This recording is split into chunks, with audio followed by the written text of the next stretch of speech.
கிரீன்லாந்தை குறிவைக்கும் America. பனிப்பாறைகளுக்கு பின்னால் மறைந்திருக்கும் அரசியல் சதுரங்கம்.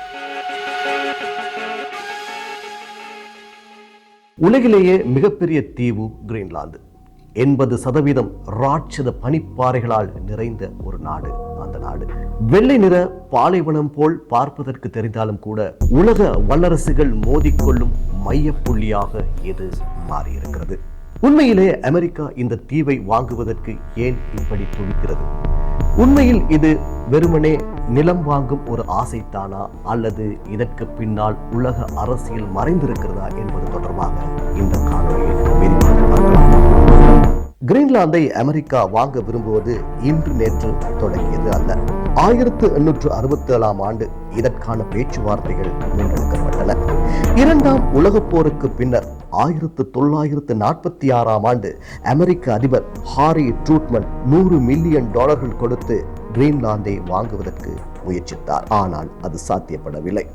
அதனைத் தொடர்ந்து 2019 ஆண்டு டொனால்ட் ட்ரம்ப் இந்த விவகாரத்தை மீண்டும் கையில் எடுத்தார். உலகம் இதை கண்டு வியந்தது. ஆனால் டென்மார்க்கோ இது விற்பனைக்கு அல்ல என்று திட்டவட்டமாக தெரிவித்தது. அமெரிக்கா ஏன் கிரீன்லாந்தை வாங்குவதற்கு பிடிவாதமாக இருக்கிறது என்று பார்த்தால் அதற்கு மிக முக்கிய காரணம் அமைவிடம்தான். கிரீன்லாந்து வட அமெரிக்காவிற்கு மிக அருகில் காணப்படுகிறது.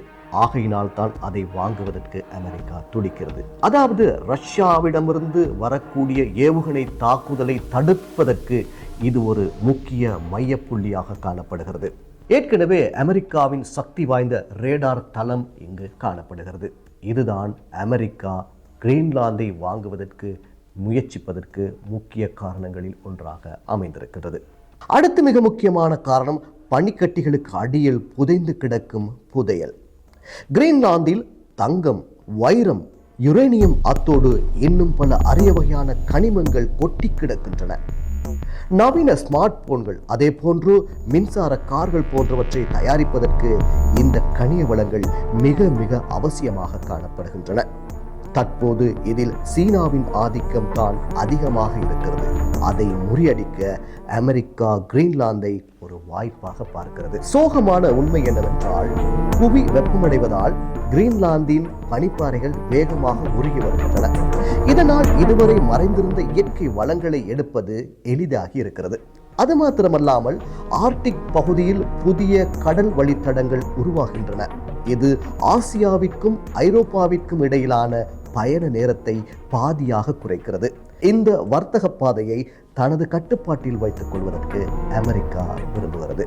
கிரீன்லாந்தை பொறுத்தவரையில் கிரீன்லாந்து விற்பனைக்கு அல்ல என்று ஏற்கனவே உறுதியாக தெரிவிக்கப்பட்டிருக்கிறது. டென்மார்க்கினுடைய தன்னாட்சி பிரதேசமாக இருக்கக்கூடிய இந்த பகுதியில் 56,000க்கும் மேற்பட்ட மக்கள் வாழ்ந்து வருகின்றார்கள். பணத்தை வாரி கொடுத்தாவது இந்த தீவை வாங்குவதற்கு அமெரிக்கா முயன்றாலும் கூட அந்த நாட்டினுடைய மக்களது உணர்வுகள் மற்றும் இறையாண்மை என்பன அமெரிக்காவினுடைய இந்த செயற்பாட்டிற்கு தடையாக காணப்படுகிறது.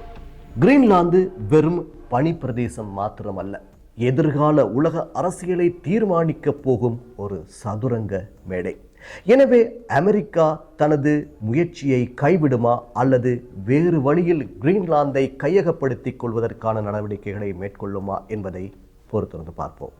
இதுவரை அமெரிக்கா பல நாட்டு நிலப்பரப்புகளை தன்வசப்படுத்தி அமெரிக்காவை மிகப்பெரிய நாடாக மாற்றியிருக்கிறது. அவை தொடர்பான மற்றும் ஒரு காணொளியில் உங்களை சந்திக்கும் வரை நன்றி, வணக்கம்.